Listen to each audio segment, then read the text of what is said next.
National Weather Service in Upton, New York has issued a special marine warning for central Long Island Sound until 10:45 p.m. At 9:15 p.m., a strong thunderstorm was located 10 nautical miles northwest of Bridgeport, moving east at 40 knots. Hazard, wind gusts 34 knots or greater. Source, radar indicated.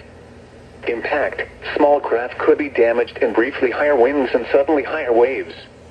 The strong thunderstorm will be near New Haven Harbor around 9:35 p.m. The Thimbles around 9:50 p.m. Central Long Island Sound around 9:55 p.m. Falkner Island around 10 p.m. Move to safe harbor until hazardous weather passes. Move to safe harbor immediately as gusty winds and high waves are expected.